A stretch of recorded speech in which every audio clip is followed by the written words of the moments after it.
about the documentary that CNN put out back in 2017. But before, I think to the point that you were making, um, yeah, when I began looking at this, let's say circa 2009, 2008, it really was in kind of that fringe category in foreign policy. Like even the Iran experts in Washington, which there's a lot of Iran experts in the Beltway, they might have heard something. They obviously knew about the Ami attack in the 90s in Argentina. They might have heard a little bit about Chavez and Ahmadinejad, but they thought it was a very peripheral thing for Iran. Maybe like an ambition, something Iran would like to do, but that maybe necessarily can't do, and something very exotic. They didn't think it was core to Iran's foreign policy. It obviously is not core to their ambitions in the Middle East, and it was treated kind of as such. The Latin Americanists, the folks that focus on Latin America, they were just completely blind to it. They thought that that was coming from the crazy corner, that this is just more conspiracy talk or alarmist and people that want to essentially drive a narrative that doesn't exist. And so that was around for a good chunk. Now, I began looking at this as an investigator, as a researcher, so I didn't necessarily publish a lot of what I was talking about.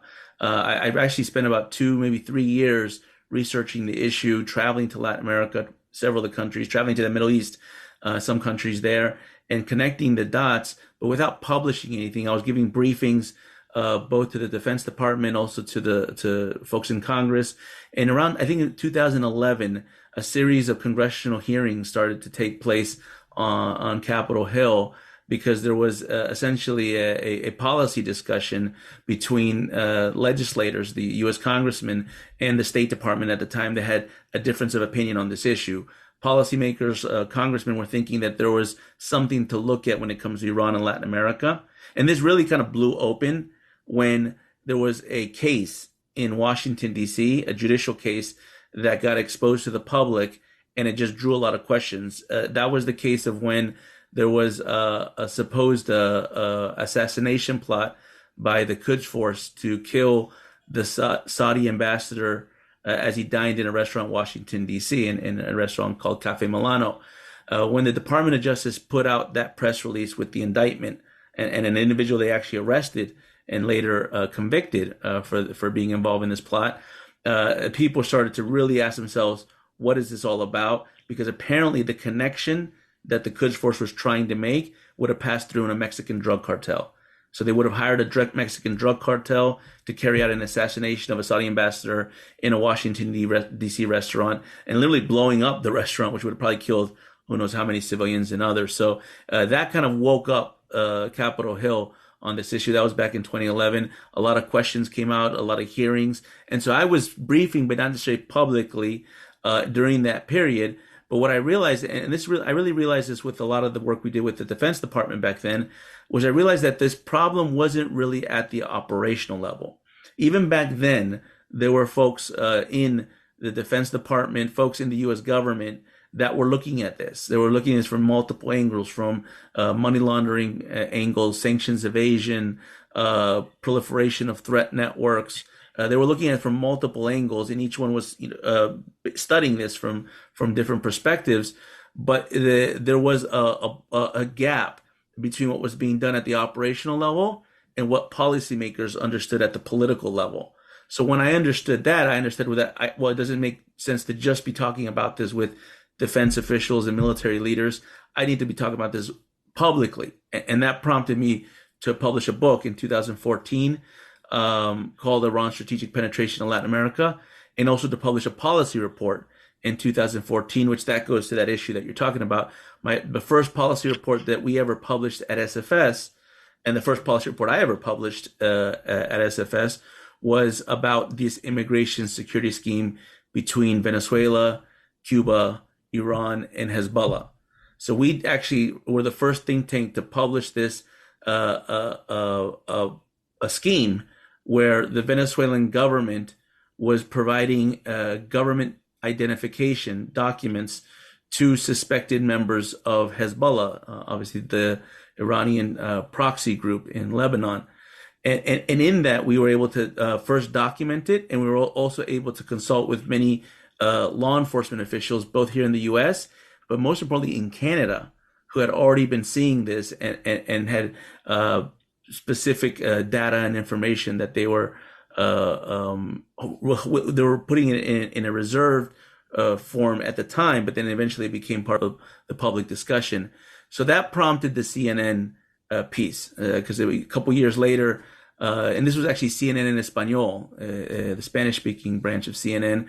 They became interested in this. They met with me, and they discussed the potential to do a documentary, to start looking into this, an investigation. And it lasted a while. They have a very rigorous investigative team. And then it went from being a documentary that was going to be published in Spanish in CNN Espanol to then becoming the first joint investigation between CNN Espanol, the Spanish branch, and CNN Domestic, the United States branch. So they did a joint investigation, and then they eventually aired it in February 2017. The documentary is called Passports in the Shadows. And one of the keys to making that documentary work was they found a protagonist. And the protagonist is an individual named Misael Lopez Soto. And he was a Venezuelan legal attaché at the Venezuelan embassy in Iraq.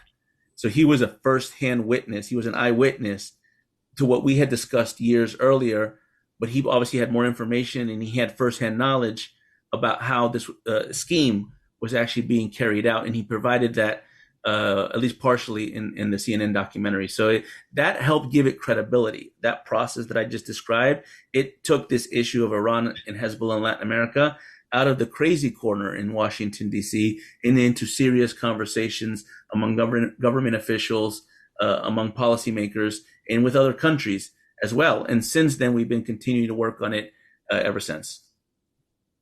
It's interesting because I tend to be one of those people personally who tends to be in those crazy corners before they become a big thing.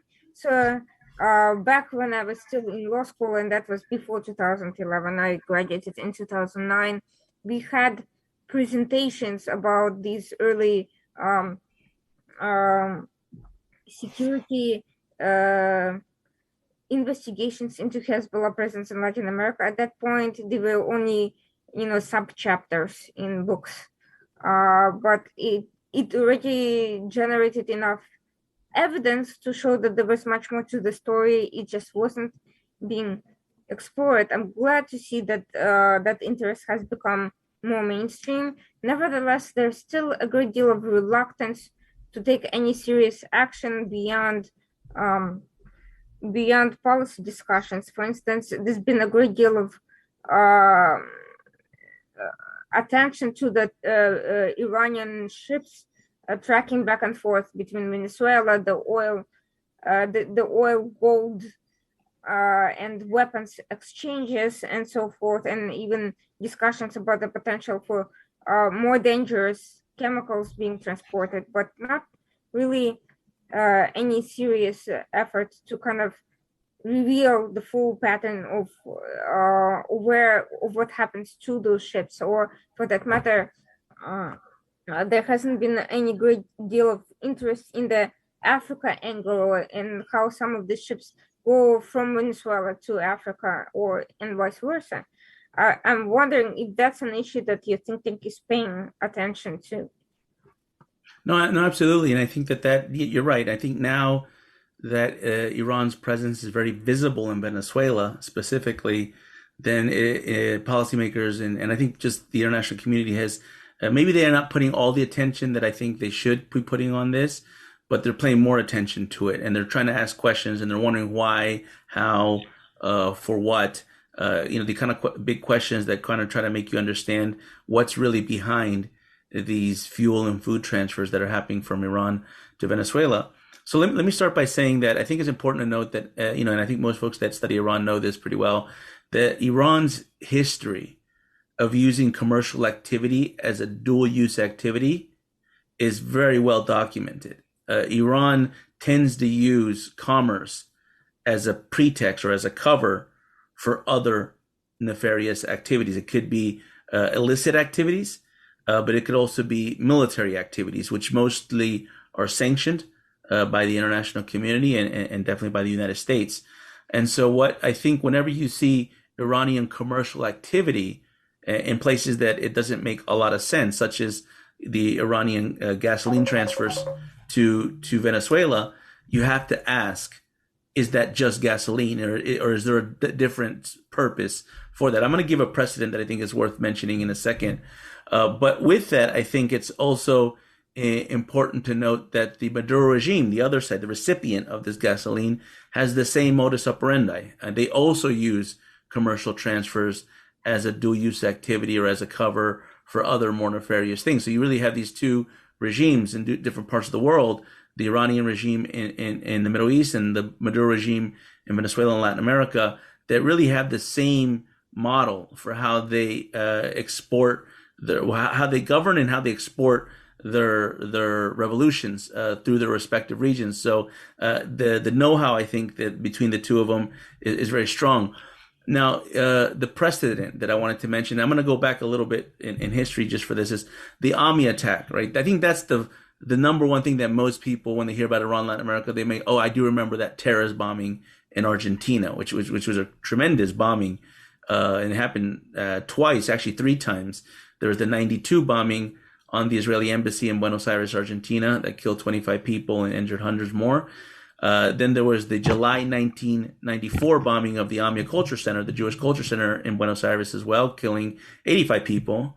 But then people forget the day after the Amia attack in Argentina, there was the takedown of the Alas Chiricanas flight in Panama that also killed a couple dozen people that took that flight. All of those attacks have been attributed to Hezbollah, and the two attacks in Argentina attributed to Iran.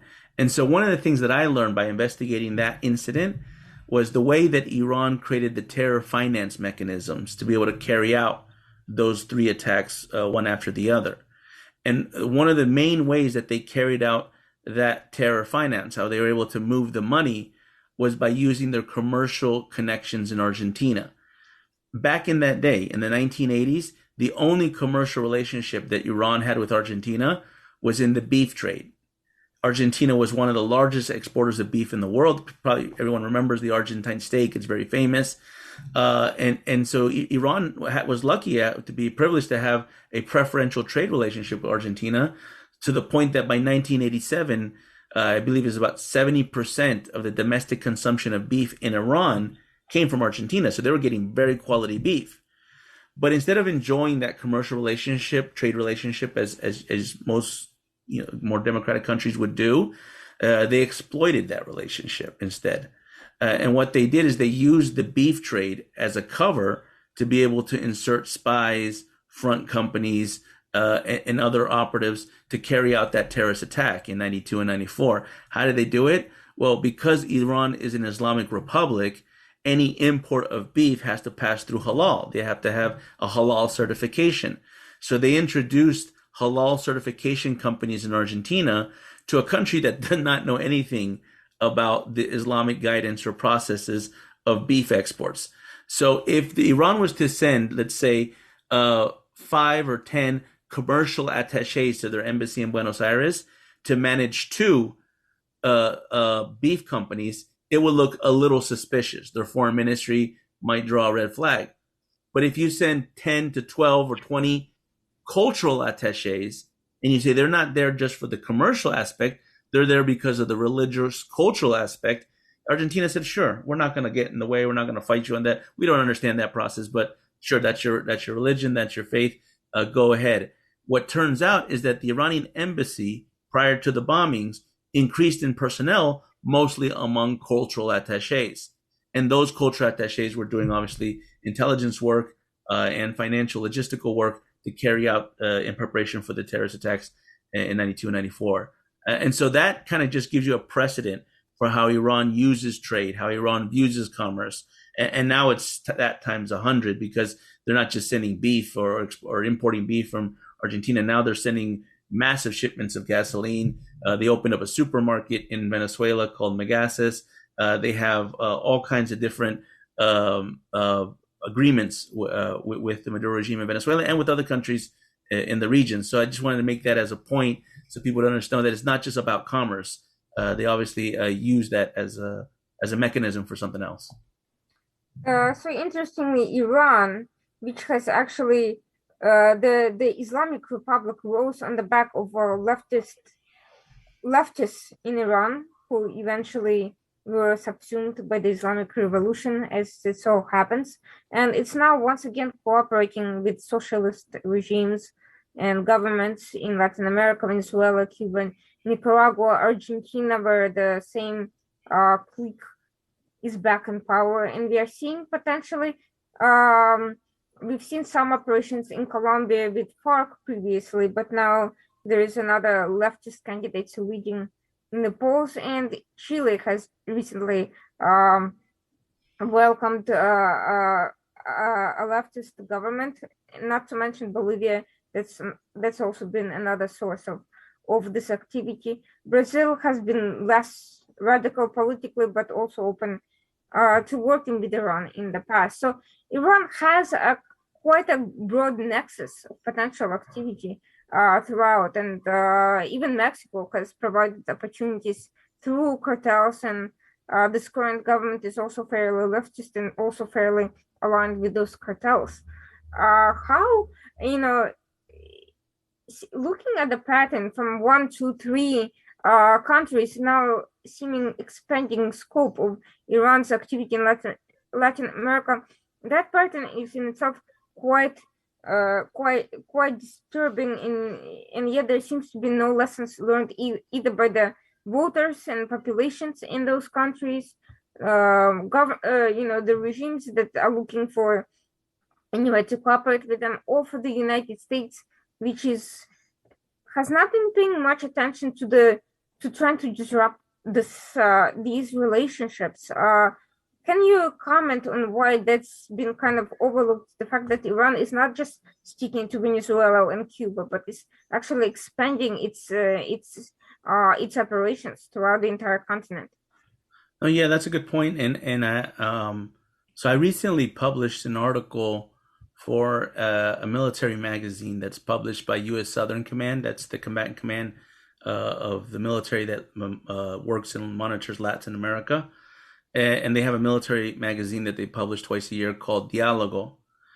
So I published an article in the latest edition, the first edition of 2022, called Iran's Pattern of Penetration.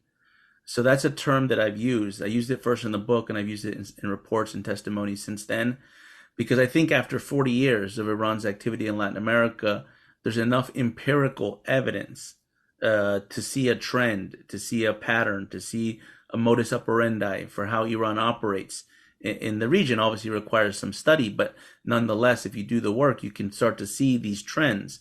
And so what that pattern of penetration is elaborated is I've called it like multiple steps.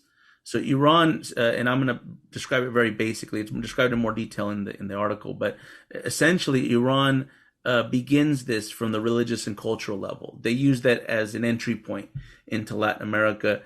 Small Shia Islamic populations that may not be very big, but they could be very relevant for Iran getting into a specific country. They also work with Hezbollah to embed into, or infiltrate even, embed into the Lebanese and Syrian and Arab populations in Latin America, which those are much bigger, obviously, than the Islamic populations, and bigger than, obviously, than the Iranian populations in Latin America. Some of those numbers can range in the millions in the case of countries like Brazil, which has a very big Lebanese population in its country. But they use that informal presence by creating Islamic cultural centers, by financing mosques, by creating charities, associations, and a bunch of non-governmental organizations that allow them to have presence. They also allow them to study and learn about the country. But once they do that for long enough, and some of that stuff takes a little time, it could take a decade or more, but once they do it for long enough, and as I mentioned, they've been there 40 years now, they then switch to a more formal presence. They begin to find ways that their embassies can have more political contacts, more economic leverage, more connection to the business and the political elites of a country. And then they expand that once they're able to get their diplomats and their embassy personnel better well connected with some level of essentially some level of political cover. And so this kind of pattern, it describes how Iran went from having only 6 embassies at the beginning of the 21st century to now, and really by 2009, having 11 embassies in Latin America, and potentially it could have a few more if it continues to do this work. And the point of this pattern of penetration that they describe in the article, the question that you naturally would ask is, well, where is this going? Like, what is the end state? What is the end game? What's just like it is everywhere else in the world, and I'd say even in the Middle East, what's the end state in Syria or the end state in Iraq? They use the informal, the cultural, the diplomatic, the economic, eventually to just get military presence.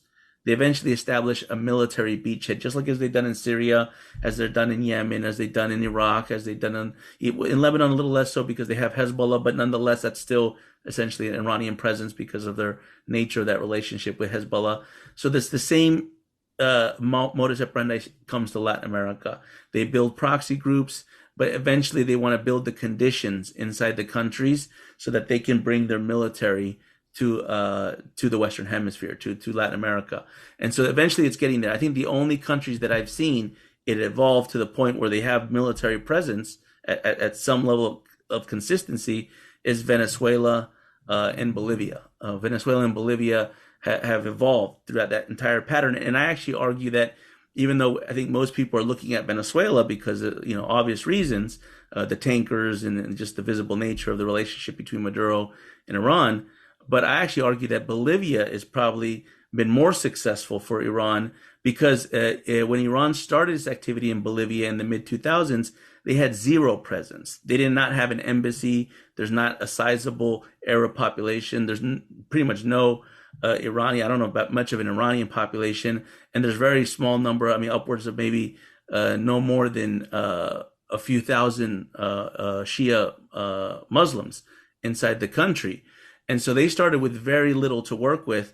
And in between, let's say 2005, 2006 to about now, 15, 16 years later, they not only have an embassy, they have a very strong relation to the government. They have all kinds of agreements on everything from economics to military agreements to cultural exchange. They have a military presence inside Bolivia. And they also have a very sophisticated intelligence presence that allows them to be at the heart of South America so that they can move to other countries. And so I argue that's even been more successful because they went from 0 to 50 in a very short amount of time. It's a difference to Venezuela, where they had an embassy for a lot longer that goes all the way back to pre-Islamic Republic, to the days of the OPEC and the founding of OPEC. But nonetheless, I think both of those cases have shown that Iran is capable of evolving its presence into Latin America to something that's much more significant than just staying at the informal grassroots level. And I guess having particular leaning governments or regimes only facilitates its goals. More stable governments with a different political orientation would probably be less inclined to welcome Iran in their midst. So essentially, there seems to be a tie between a connection between Iran's successes and the political atmosphere in those countries.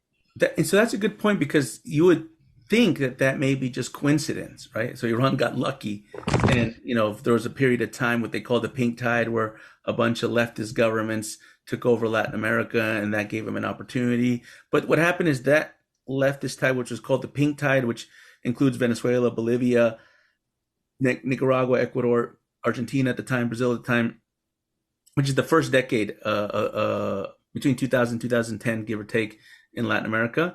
But then it was followed by what they call the conservative wave between 2010 and 2020, which is a shift to the right in Latin America.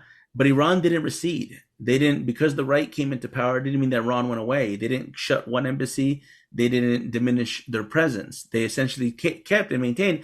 And I think you can argue that they weren't able to advance as fast as they perhaps wanted to, but they were able to stay because they understood what conditions are needed to be able to have some level of legitimacy in Latin America. And they maintained that. And now the region is actually shifting back to the left. And it's a very precarious position because, the world, I think in general, is having a democratic backslide. So these new leftist leaders in Latin America, they're not quite as democratic leaning as well, not to say the ones in the pink tent were, but nonetheless they care less about essentially advancing democracy in their countries and care much more about aligning geopolitically with Russia, China, and Iran. And I think Iran has that opportunity. So Iran invests into these movements, into these networks, so that these opportunities can be created so they can advance their interests. And so you'd be surprised if you're to unravel some of these endogenous Latin America movements, and you'd be surprised as to once you unravel it, you find a connection to Iran. I'll give you two quick examples real quick. Just like in Peru, a country where they don't have an embassy, they don't have a formal presence. They have one in all the countries surrounding it, Chile, Bolivia, Brazil, and Ecuador. They have a formal presence, but in Peru, they don't. But in Peru, they have an Islamic cultural center in a mountainous region called the Purimac. And what's interesting is in Peru, you would think that they wouldn't be able to exert their influence as much because without diplomats, without any formal presence, they have to rely on proxies. One of their biggest militant movements in Peru is a group called the Etnocaceristas. It's in that mountainous region where Iran has their Islamic culture center. They're essentially a separatist movement, but they're also an indigenous movement.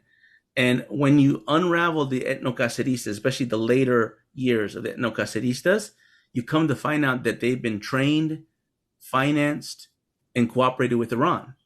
So Iran is working with the Etnocaceristas in Peru in the way that it works with the Houthis in Yemen. And so that for most Peruvians is like, it boggles their mind because they don't, when they see the Etnocaceristas, an indigenous movement in their country, they don't think that there's a Middle Eastern actor somewhere behind it. So that really, I think, just shows that how Iran really knows how to work with proxies. Indeed, I mean, Iran has shifted from relying only on Shia proxies like Hezbollah and kind of sort of Shia Houthis to whoever they is willing to work with them, like Polisario in North Africa, and now the Etnocaceristas. And the question is, everything comes with a cost. Yes, Iran is willing to train, arm, provide weapons, provide basic, support, political support, but what at the same time, it acquires control over these movements, it gives them direction, and it ensures that they lose legitimacy with the opponents of Iran. When you have a foreign actor interfering with internal matters, it also kind of makes it less likely that to gain broader support. Not to mention, there is a high chances of a government crackdown. How do these movements make their calculus and decide to adopt Iran despite these obvious inhibitions? So, like, you mean like how do the Latin American government react? Yes, but also how do these movements, why do they decide to go with Oh, I Iran see. when it's more likely to attract scrutiny from the government and cause them any popular support or sympathy? That's a great question because I think a lot has to do with Iran's sales pitch. And I mentioned this before. Iran, one thing that's different about how Iran operates in the Middle East to how it operates in Latin America is the way it presents itself. Obviously, in the Middle East, there's a much more religious component into talking about the Islamic Revolution. And so they can talk about the 12th Imam and the resurrection and all this other elements that would be more relevant to Muslim populations, specifically Shia Muslim populations in the region. Because that's not as relevant in Latin America, because the Muslim population is very small and also the Shia populations are even smaller, they don't present themselves necessarily that way at the beginning. Eventually they start to talk about that, but initially they don't begin the conversation that way. And one of the ways that they begin the conversation is they describe the Iranian Revolution as more of a social movement. And so they don't focus on the religious aspects of the Iranian Revolution in 1979. They describe it as a social movement that lifted up to protect its natural resources, obviously talking about British petroleum at the time. And when you describe a revolution that way in Latin America, you say, we're actually here to protect natural resources. We're here to work against imperialist movements and powers, United States, and things like that. it actually opens a lot of doors because Latin America has a long history of social movements and indigenous groups fighting with Western powers over natural resources, mining, oil, and all that. So that commonality, that anti-imperialist nexus, allows them, or more specifically, the anti-imperialist narrative allows them to open doors in Latin America where they don't necessarily would have had otherwise. So I think Iran's been very smart. I think that's why they, in the first years, 10 years or so in Latin America, they spent a lot of it studying. They studied the region. They learned the actors. They learned the demographic trends, the political trends, the economic, socioeconomic factors, because they really figured out the right sales pitch for how to get Latin Americans to pay attention to them. And this doesn't mean that it works on everybody in Latin America, but there are segments of the population that it does work on. And largely, they're mostly leftist, but they're mostly what they would call anti-imperialist movements that also blend with what Maduro was doing or Chavez was doing back in the day, Maduro, the Castros in Cuba. It really brings that marriage between almost socialism in Iran's interpretation of Islamism. It's interesting. It's even more interesting that after a while, all these people don't catch on that they've been had and that they're being manipulated. I think that eventually they would start asking questions. Why are these people here? What's their real agenda? And how come, XYZ happens to whoever they get involved in? Who is actually better off from the involvement? And, what country has become a paradise as a result of Iran's involvement? Yemen is a disaster zone. Lebanon is a disaster. Iraq is, Iraq and Lebanon, even the Shia have risen up against Iranian. So it clearly points to a complete lack of critical thinking or questions being raised at the very least, or if they are, that then clearly some other interests ignore them. Yeah, I think also on kind of on the flip side, well, we're talking about movements in Latin America, indigenous movements, social movements. It could even be illicit actors that we might take to Iran because of they like that resistance narrative, the anti-imperialist narrative. But I think on the flip side, the governments in Latin America, I think this is where we've had a lot of challenge. There's a lot of ignorance as to Iran. Most governments in Latin America, they didn't pay a lot of attention to the Middle East. They don't have a full kind of geopolitical understanding of how Iran operates. And so many governments in Latin America think Iran is just like another democratic country in the world that looks to have diplomatic representation and maybe some commercial exchange. This actually, I thought, was highlighted to some level in Colombia. I don't know if you followed this news, but recently, I believe it was in November of last year, the Colombian government took a trip to Israel to sign a bunch of agreements and to work on some mutual defense issues. And the defense minister of Colombia, as he was leaving Israel, he mentioned in a press conference in Spanish to Colombian press that that Israel and Colombia have common enemies, and in that he mentioned Iran and Hezbollah. Now, to any of us or anybody in Israel, that's not a very snark statement. That's not even anything that would surprise you. You say, of course, yeah, Iran and Hezbollah is the enemies to pretty much most democratic free countries in the world. But to the Colombian population, or more specifically to the Colombian political class, they treated that statement as if he had just called Switzerland an enemy. And you should have seen the media reaction to this. They started to talk about how he's creating an enemy where there doesn't exist. The president of the country had to backtrack and say, we don't call any other countries enemies. And they took back the statement. It created, and I'm sitting there watching all this, and I'm like, I understand you don't want to provoke a conflict with Iran. I get that.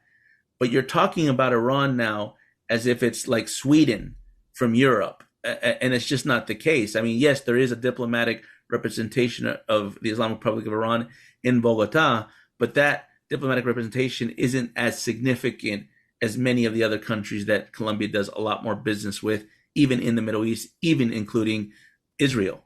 And so I thought that kind of just shows how a lot of the political and the business elites in the media in Latin America really have a dearth of understanding of who Iran really is, the nature of the regime, the characteristics of the revolution, and why this is a real threat, not just for Iranians in the homeland or in the Middle East, but it's a global threat. It truly is a global threat, and Iran is a global actor.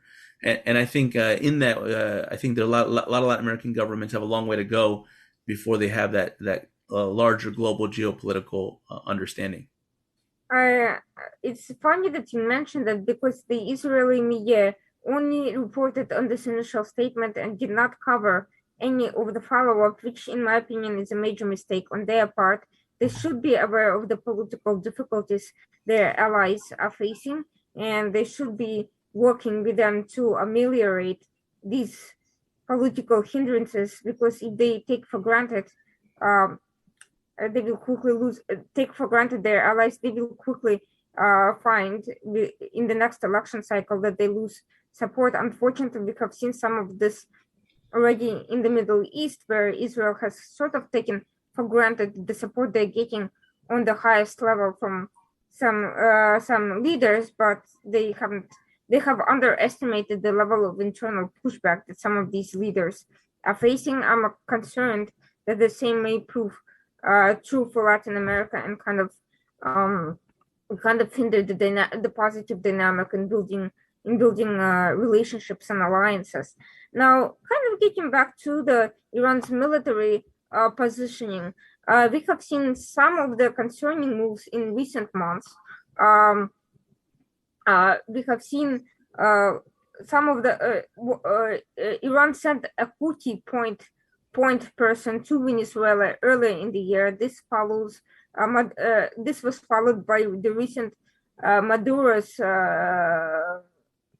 junket to Iran. What do you make of these developments?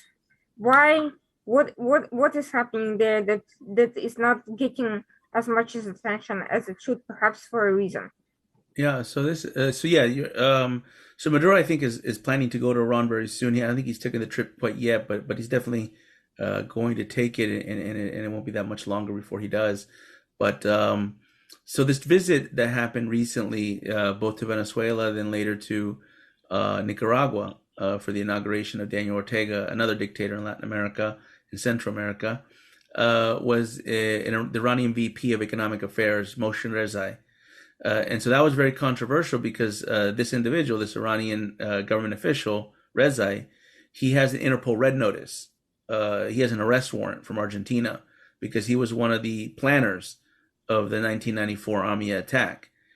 He was investigated by the Argentine prosecutors, and there was enough evidence that when that evidence was presented to a court in France, the Interpol courts in France, that they issued a red notice to capture him if he was to travel, and then Argentina also issued an international arrest warrant to capture. So he has an outstanding order of capture, and he was able to touch ground not just in Nicaragua, where he went for the inauguration of a dictator in Central America named Daniel Ortega, but he touched down in Venezuela. He touched down in Africa and Mauritania. So he took many stops on his way there, and the Argentines, not the government of Argentina, because they're kind of a little bit maybe weak on Iran, to say it nicely, but others in the country, or the Argentinians, people that know about the terrorist attack that happened in their country in the 90s, they were up in arms because they're like, was anyone gonna even try to arrest this guy? I mean, he's moving around, he's jet skiing, he's skipping around in these different countries. He was in Nicaragua for 4 days. It's not like he just came and left. He was there for 4 days, and plenty of time to arrest him, plenty of time, and at the minimum, detain him, because he needs to be presented before the Argentine justice. But obviously, he's a government official from Iran, and Iran's not stupid. They calculated all the risks of sending him to the other side of the world in a very visible trip, and all the countries that he stopped to, whether it's Mauritania, Venezuela, ultimately to his destination in Nicaragua, those are all countries where they knew that those governments in those countries were not going to do anything because they're allies or partners of Iran. They probably also calculated that the Argentine government, which should be the government that actually puts the legal mechanisms in motion to be able to at least have a legal argument for capture, or the legal process ready to capture and arrest him. They didn't even do that, and they probably calculated, they understood the Argentine government probably wasn't going to do that because they don't want to upset Iran or some of its international allies. So they essentially flew in the face of justice. They essentially made a mockery of the rule of law. They made a mockery of the victims of the Amia case, and they just showed more impunity. That I think that's the kind of bad message that essentially invites more of this bad behavior, this bad activity. So I think Iran now has almost a sense of confidence that they can operate in Latin America very freely, and even the people that have court proceedings that say that they should be questioned, or at the minimum questioned, but they should be detained and arrested for their alleged participation in the Ami attack, even they don't have a problem moving around in Latin America. So if they don't, then they might be able to have a bigger, more visible footprint without much problems. So that leads me to believe, why did Iran choose to send that particular individuals? Yes, they were pushing the envelope, watching the international reaction. Yes, they wanted to send a high-ranking official to discuss important relationship matters. But what was the message? What about this particular individual's background, and what does it tell us about the underlying purpose of the visit, aside from just egging on the international community and getting additional publicity for Iran's freedom of navigation, so to speak, in those troubled waters? Yeah, no, the message is very clear. The message is that they think they're above the law. And I guess they might be right, because it doesn't seem like they can get the repercussions for the actions that they've taken. They did this before, actually. They did this in 2011. In 2011, another Iranian official that was also involved in the Ami attack, he at the time was a defense minister of Iran in 2011. His name is Ahmad Vahidi. He's now the interior minister of the Raisi cabinet. So he's, again, a high-ranking government official. But he was one of the original commanders of the Quds Force. And actually, he was the head of the Quds Force when the Ami attack happened, and that's why he's implicated in that attack. Vahidi went to Bolivia in May 2011, and the same thing happened. The Argentine government, which back then was the Kirchner government, which is, as we know now, very friendly with Iran as well, and they did kind of like went through the motions. But at least in that case, they at least went through the motions of trying to apprehend Vahidi, and one of the prosecutor for the Ami case, the special prosecutor Alberto Nisman, who is now dead, and we can talk about that as well. He actually went to file the legal mechanisms to have an Interpol act inside Bolivia, which is why Vahidi had I think he stayed in Bolivia less than 24 hours. He arrived, he was at an inauguration, he had some meetings, and then he left to Iran. So Iran did this before, and I think the message back then was, we can come even to your doorstep, which Bolivia is next to Argentina, and you can't capture us. This time was even more flagrant, because not only did he fly to Latin, he stayed for a week. He might as well have been sitting on the beach, and no one really could touch him for whatever reason, because he had complete political cover from these governments that decided to protect this fugitive. And so in that sense, I think that that's really the message. They want to show this message that they're untouchable, they're above the law, at least in Latin America, at least in these specific countries. And I think in some sense, I guess it worked out for them. While traveling to these countries, there's no doubt that Iran is pursuing additional deals with these countries, potentially.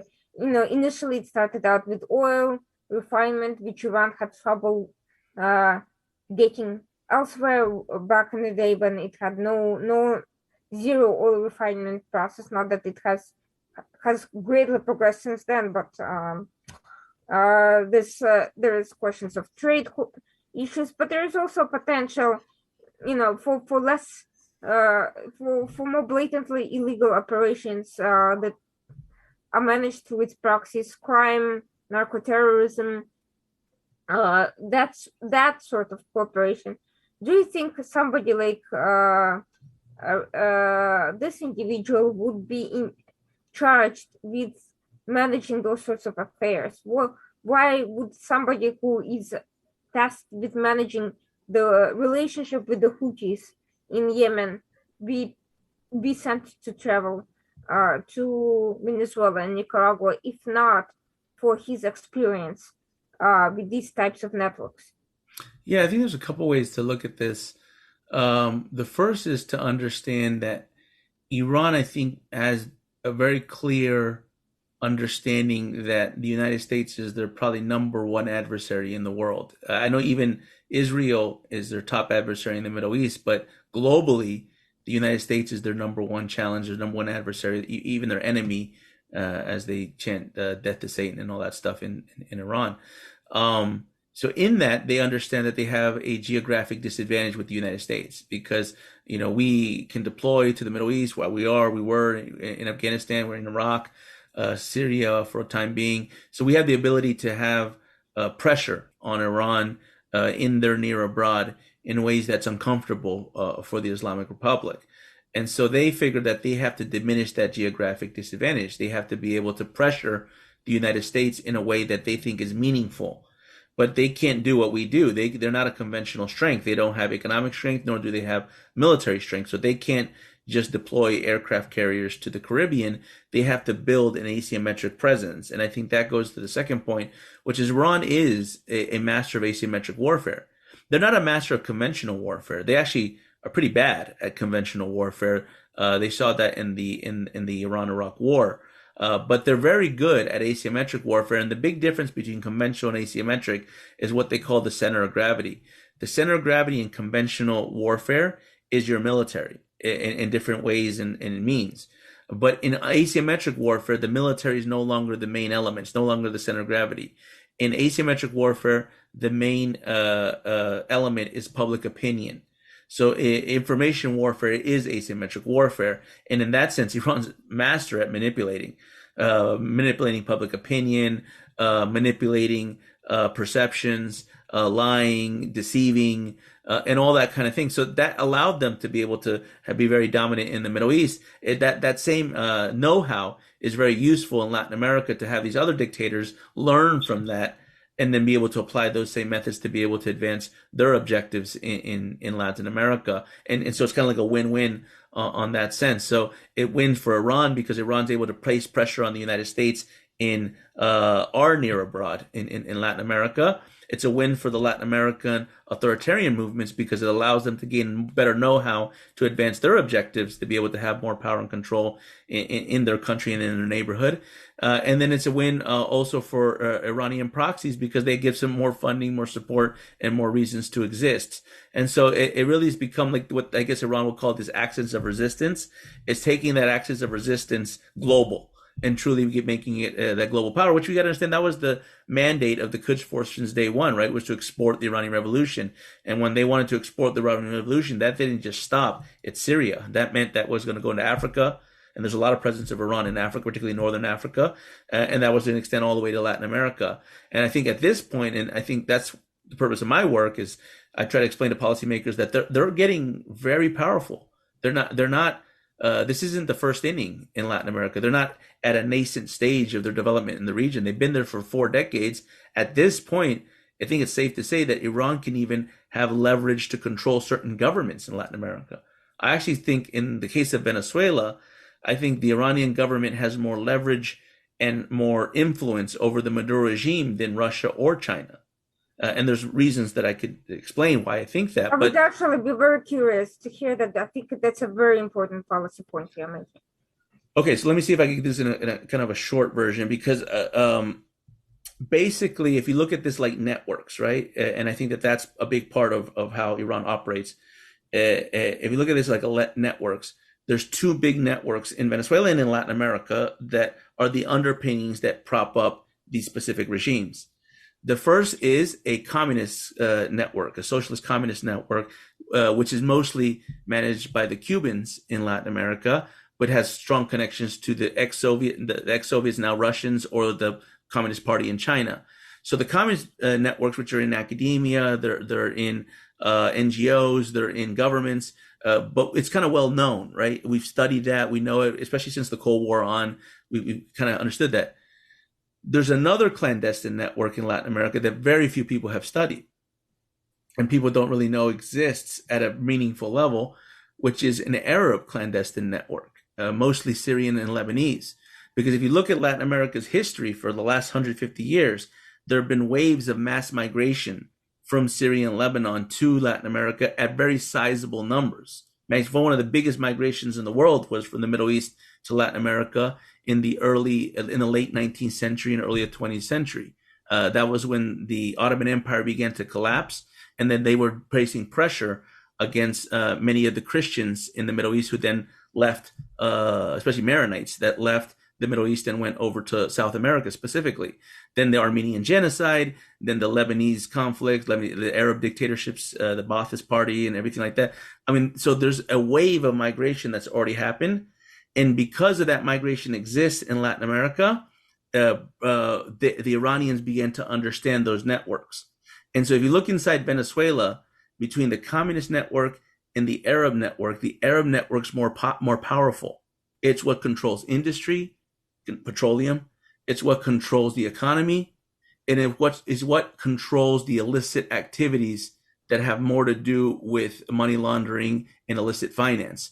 And so the communist networks are important, but they're not more powerful. And that's why you see people like Tarek El Assami, who's the Minister of Petroleum, pretty much has been control of the entire government, from Minister of Interior to Vice President for the Economy to Vice President to Minister of the Industry to now Minister of Petroleum. He pretty much controls the country because he controls the Arab clandestine network. So Russia and China, while they have a lot of influence on the communist network, they don't necessarily have that network. That's much more, and not that obviously Iran's not Arab, but Iran works through the Arab proxies, Syria, Lebanon, and Iraq. That's actually an important point, because I think that is a point that is missing from the understanding of the US government officials in particular. They tend to view movements and proxies in explicitly political term and tend to underestimate kinship ties and the community ties and familial networks and how they can be utilized. And that's something that Houthis have become particularly proficient in. They've managed to create entire intelligent networks in Yemen based on kinship ties, on intermarital relations. And now it's clear that Iran seems to be looking to replicate the same model in Latin American countries using these proxy groups and communities and particular groups of people with particular proclivities and backgrounds. No, for sure. And no doubt that all of these people are not just random Syrians or Lebanese. They come as blocks of families and extended families, not just as just random people from all over. So they are more likely to share the same views, same ideological proclivities, and follow the same line in the event of making particular business or political social choices. Yeah, I mean, so whether it's the Assad regime in Syria, Hezbollah in Lebanon, the Houthis in Yemen, they're mafias, right? So mafias understand how to coerce and infiltrate the diaspora. I mean, the Irish did it back in their day. The Italians did it back. The Russians do it. So it's not like a foreign thing, or it's not exclusive to just the Hezbollah or Assad, but it's the unfortunate consequence of refugee networks. We're very sympathetic to refugee networks because they are some of the most vulnerable people in the world. But because they're vulnerable to that exploitation by these mafias. And so Hezbollah absolutely looks at infiltrating pretty much every Lebanese community in the world because they need to have that presence to be able to dominate their power in Lebanon. When more than 15% of your GDP in Lebanon comes from remittances, that means you need to have a presence abroad to be able to control that financial flow and have power inside the country. And some of the biggest remittances to Lebanon come from Latin America, come from South America. That's why Hezbollah has been there for so long. And so I would say that to that point, that was one of the more understudied aspects of Venezuela and the Maduro regime. And I'll give you a little bit of a preview of what's to come next, because I think this is what most people are missing when it comes to Venezuela. So people are now looking at Venezuela, looking at the economy, and it's, it hit rock bottom. It's now starting to, slowly dribble up, but it's, it's not going to be a thriving, prosperous country. But what we're seeing is Venezuela level off to where they're starting to grow a little bit, but we're not talking about the same kind of growth or the same kind of economy that was Venezuela in the 1990s. So people are making that mistake because they're confusing it. They're thinking about Venezuela as this successful, prosperous country that it could become, or this oil-based country that's going to export oil again to half the world. Neither of those things are going to happen because the economic implosion in Venezuela was so severe. I mean, 60% of its economy evaporated, that they're at an economic level to what they were equivalent in the 1950s. In the 1950s, Venezuela was not an oil-based economy. It was not an it wasn't an oil export leader in the world. It was an agricultural economy. And if you look at Venezuela today, they're much more of an agricultural economy than they are an oil-based economy. And who else are the agricultural economies? The Middle East. So the purpose of Maduro's trip to Iran, and then my understanding is he's also going to go to Syria. The purpose of that trip is to sign commercial agreements with Iraq, with Syria, with Lebanon, and then a big framework agreement with Iran to create what they call this resistance economy. And it's going to start with agriculture. But as we mentioned in the beginning of this conversation, all that commercial stuff is just a cover to be able to bring more military into the Western Hemisphere, to be able to finance more terrorists from both sides of the world, and to be able to create networks that are going to cause the same kind of troubles in the Middle East, but cause them in Latin America. There's a military saying that goes with amateurs talk strategy, but professionals talk logistics. These are logistical networks, and they connect two parts of the world in ways that we don't fully understand. And I think that that's something that the United States has to get really smart about, because if we don't get this, Iran's going to be, not just Iran, Latin America is going to start looking more like the Middle East in a very short amount of time. To some extent, we are already facing some of what you just mentioned. There are Hezbollah operations on U.S. soil in New York State, in other states that deal with all sorts of petty crimes and crime networks, cigarette networks, and things that basically support their schemes and operations and give them presence and establish presence. There's the open border policy with the Mexican cartels basically freely entering the country in various parts. There are gangs coming in from Central and South America. All of that, and we've had the infiltration of people on terrorist watch lists from Yemen making their way as far as these borders into Mexico and to the US. And the question is, how did they end up? So we are having a clear logistical issue where all these groups have an opportunity to enter the US, to procure things out of the US and move them outwards into Latin America, to move contraband into the US, to move weapon parts where they need them, if necessarily. That's not widely discussed. We focused on migrants and COVID, not on logistics, but there's nothing stopping, weapons parts, biological agents, or whatever else to be moved back and forth as necessary.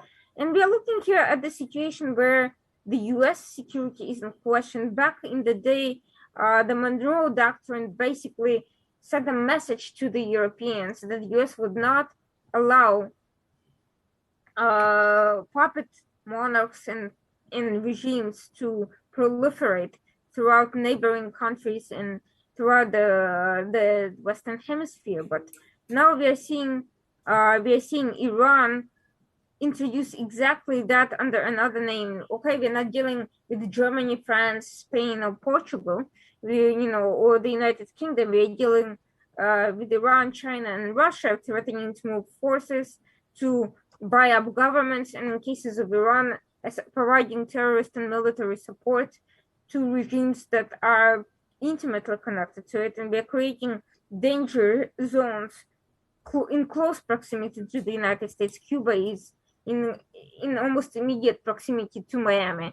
It's not that far at all. And Venezuela, come to think of it, has a potential to destabilize neighboring countries like Colombia and has already created a flow of refugees who can be similarly exploited wherever they are. So, in light of this Monroe Doctrine that held steady since its inception, but has now come under question, what is the current administration thinking is going to happen if this pattern of activity continues, while the fruitless negotiations in Vienna are, basically a distraction from anything else that's going on? Yeah, I think I'm not sure what the administration has in mind on Latin America, but they haven't been very clear on their Latin America policies. I mean, they really haven't spoken about Venezuela much at all. They obviously haven't attended to the border issue very well, and they have a lot of problems in Central America. Uh, but I'd say this: I think if anything, I think the Biden administration needs to understand that Iran's influence abroad provides them leverage at home, and it also provides them leverage in these negotiations. It's what we saw with Russia recently. We saw Russia essentially do kind of a very subtle threat to the United States over the Ukraine issue about their amassing their troops on the border with Ukraine. And if the United States tries to sanction or do any kind of pressure mechanism against Putin, against Russia, well, they're talking about their presence in Cuba and Venezuela. They're saying, well, we don't discard having a military presence in Cuba and Venezuela. Here's the thing: they already do. Russia already has a military presence in Cuba and Venezuela. The fact that the United States knows that is how they're able to make credible on that kind of subtle threat. And that's the same thing that Iran will do with any kind of negotiations. Iran knows that the United States knows that they're very active in Latin America. The question is, what can we do about it? Because the governments in Latin America, the more they go in this authoritarian direction, the more sympathetic they become to Iran. I mean, there was a point in time between probably about 2016 to 2019. We had about 4 years where most governments in Latin America were U.S. friendly, market friendly, right of center, conservative even. And we had a lot of opportunity to put a lot of pressure on Iran in the region. Some of that we did. I mean, we were able to get some countries to designate. Well, I don't say we were able to get. We're at least to have a conversation on counterterrorism. To some countries ended up designating Hezbollah as a foreign terrorist organization, which was a good thing. It's a good first step. But we really needed to push that a little bit further. Now the challenge is that many of these countries are going in the opposite direction. Peru, for instance, is a country that's gone 180 degrees, and they're haven't openly done anything rhetorically or said anything rhetorically negative about the United States. But if you look at the undercurrent of the cabinet and the people that are there, it's just a matter of time because they're not friends of the United States. And then if anything, they're very sympathetic to countries like Iran. I actually think that if Iran is to open another embassy in Latin America, it may do it in Peru, depending on how far the Castillo government can advance. One of the first things the Castillo government in Peru did was they reversed 25 years of foreign policy of Peru and recognized the Sahrawi Arab Democratic Republic, whatever it's called, in Western Sahara, a country that is not recognized by the international community. And they recognized it because the Polisario is an ally of Iran, And so that, you're seeing where Peru's going. And that's one sign. Now you're going to have Honduras and Chile who are going to be inaugurated their new presidents pretty soon. And I could fully expect both of those countries to align themselves with Iran as well, especially Chile, who Iran already has an embassy in that country and has a pretty active ambassador at that. So Iran is looking at all these like new opportunities, and they're very eager to continue to advance this, because whatever happens in Vienna, I could guarantee you one thing: no matter what they do, they're going to continue to move in Latin America because it gives them better leverage for these kind of scenarios. It's kind of bizarre to me that U.S. is allowing all these foreign-led hostile operations right next door in countries that should have been natural allies to the United States. And if not natural, then at the very least, where U.S. could be doing a lot more to win hearts and minds and government support and so forth. And there is no similar kind of U.S. pushback against Iranian activities in the Middle East. On the contrary, we are seeing U.S. allies under attack every day. UAE was denied the opportunity to buy F-35. Now UAE was directly attacked by an Iranian-backed force. Whether that was Houthis or Iran itself, we don't know for sure. Houthis claimed credit, but that doesn't always mean that they were the ones responsible. We've seen multiple attacks at at Saudi Arabia, inside Yemen, at the disrupting international maritime trade in the region. Now we are seeing the same thing possibly happening in Latin America. One issue that is not being broadly advertised is the potential for disruption of international trade, international maritime security in the region. I literally have not heard one word about that. What's your prediction for that? Yeah, that's a great one because so we had a scare a little bit last year when I think it was in June or July. I think it was in June when there was two Iranian warships that looked like they might be arriving in Venezuela. Now, Politico, I think, covered this the most. They did repeated articles kind of covering the voyage as these ships were sailing around the coast of Africa. But here's the thing. A lot of people in Washington didn't really understand that. And they were like, oh, why would they go to Venezuela, or how, what does that mean? Or can they even make it? And those were all kind of good questions, but maybe not the right questions. The real question there is, what is Iran messaging with this? That's really what this is, because whether they go or don't go, that's kind of secondary. We'll find that out eventually. If they arrive, they'll arrive, and we'll know. But the question is, what are they trying to message? And I think Iran's, really that goes back to that asymmetric warfare. That it's all about how they message and manipulate. And what they were messaging essentially, and I wrote an op-ed about this with a colleague, a good friend named Ilan Berman from the American Foreign Policy Council, and they're starting to message that Iran is a global power. That was the message. It didn't matter whether those ships got there or not for Iran. They probably couldn't make it there in that voyage. They actually went up to Russia. They never went to Venezuela.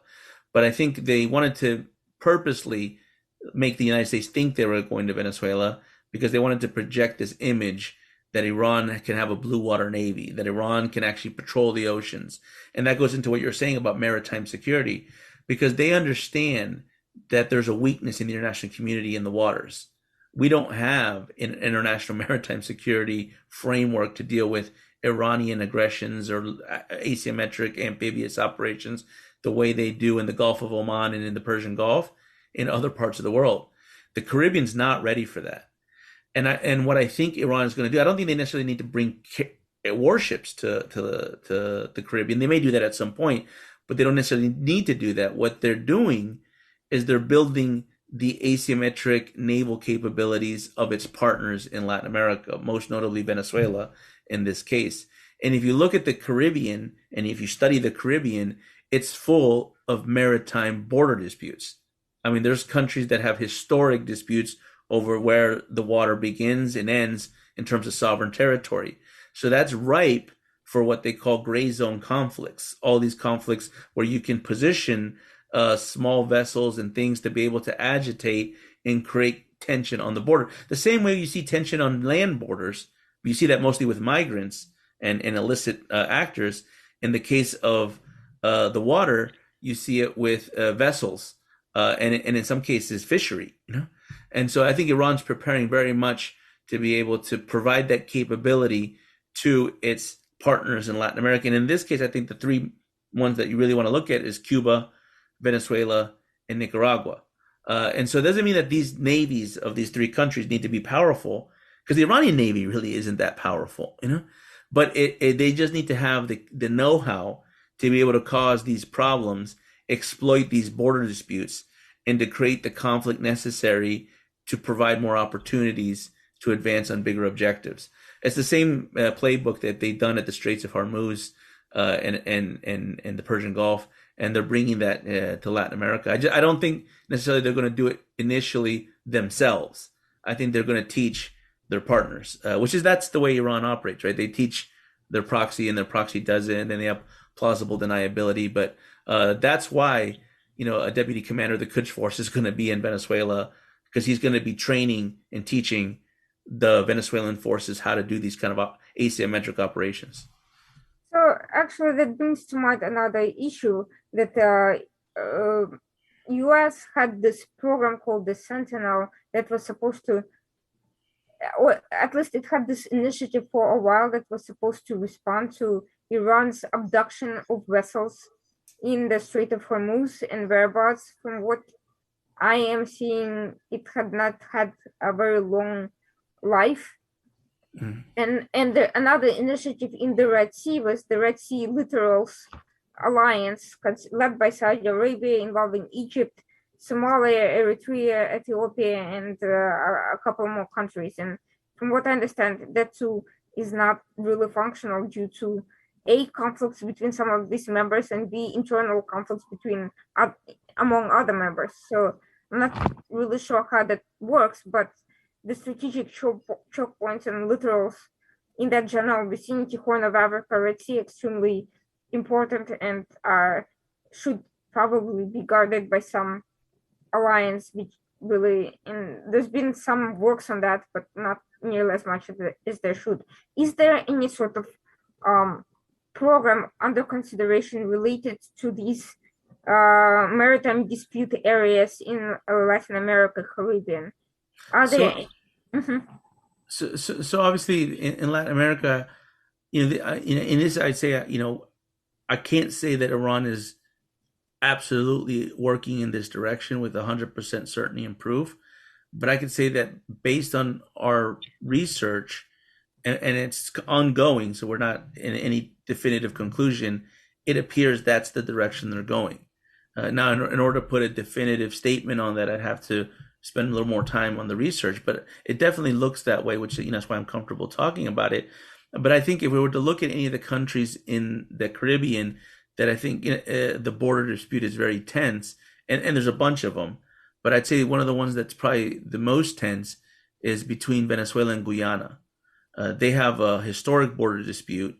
But it's also on the land. It's also in the physical border, but it's in the water as well. And then there's a lot of oil that's actually in the water. And I think ExxonMobil discovered that oil a few years ago. And so nonetheless, you have this very intense maritime border dispute between Guyana and Venezuela. You have Guyana, a pro-U.S. President in Guyana, and not to mention a country that has a lot of defense cooperation with the United States, and Maduro regime in Venezuela with a lot of defense cooperation with Iran. It kind of sets a scenario to have a sort of proxy conflict with the United States and Iran on the border of Guyana and Venezuela. Now, I'm sure the Guyanese, that if they're listening to this or don't want to hear that, they're probably like, "Oh, we don't. That's the last thing we need is to have a proxy conflict between Iran and they don't want to have a Houthi conflict on in their waters." But I think we have to be prepared for these contingencies because it's not like they're that far away from reality. And and again, I said this doesn't mean that this is 100% going to be this way, but these are contingencies, scenarios that are plausible and worth examining, at least thinking through, because they may become reality in a short amount of time. There's other border disputes in the water. Nicaragua, Colombia has a very historic border dispute. Colombia, Venezuela has a historic border dispute. Belize has a maritime border dispute. I believe it's with Guatemala. Nicaragua, Costa Rica has a land border dispute. I mean, if you go to Latin America, it's a region full of border problems. The last major wars, conventional wars in Latin America, the wars of the Pacific, were fought over border disputes. So it's a country that's ripe for these kind of exploitation of border conflicts. Which I'll just make a quick shameless plug, because we actually at SFS spend a lot of time at looking at these gray zone conflicts and these borders. And we are releasing a series of videos called Border Wars. And it's actually, I travel to a lot of these firsthand, to a lot of these borders myself, to get a sense of how dangerous they are and how what's the threat level. And so in the past, I would take a few pictures, I would write a report, and I'd publish it, or I'd send it to policy folks. Now, with the new age, we're able to film it. And so we have the first episode, it's about the Colombia-Venezuela border, which is probably the most dangerous border in the Western Hemisphere. As much as Americans are worried about our border, southern border with Mexico, if things continue to go in the direction they're going, they need to look at the Colombia-Venezuela border, because that's as bad as borders can get, where it's beyond just a humanitarian crisis or migration crisis with refugees. it's an armed conflict among irregular actors with daily bombings, IEDs, kidnappings, murder, all kinds of drugs, but a real conflict where every day there's mass atrocities, kind of like what you see in the borders in the Middle East. And so that video will be out soon, and not too far behind that is Russia, is Iran, these big geopolitical actors that are exploiting these circumstances. I am very glad that you mentioned those because I would very much like to organize some panel discussions with the viewing of these videos once they are released. So please do keep me posted. I'd be happy to kind of get something done around those topics. I think they're very interesting. They deserve far wider attention. They deserve to be discussed, and they deserve to generate really, really hardcore policy analysis and not just, not just be skimmed or forgotten. And by the way, you're also welcome to publish with the Washington Outsider on any of these topics or whatever you think is maybe of interest, because we also seek to provide coverage to issues that are generally overlooked but are important in security, geopolitical, foreign policy arenas from angles that are sometimes Yeah. dismissed or otherwise or ignored.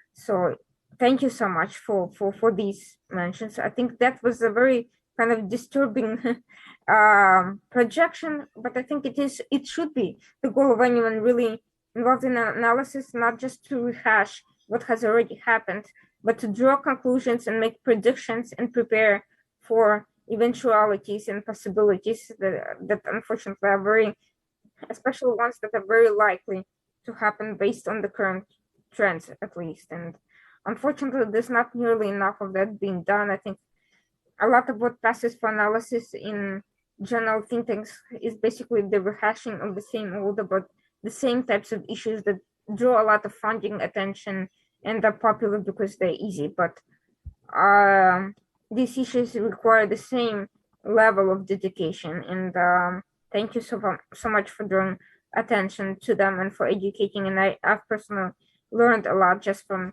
listening to you today. Appreciate you joining the program. You're welcome to join the Washington Outsider in the future. And I hope everyone who's had a chance to view this video will go to the Center for Secure Free Society and look at the other works, other reports on Latin America, on Iran, and learn something new. You never know what direction that prompts you to think and to explore. It's always great to look at different angles and issues from the usual. Thank you so much. That was Joseph Humire. This was the Washington Outsider Report. We'll be back next week, same time, 9 p.m. Tuesdays. And thank you for watching. Have a great night.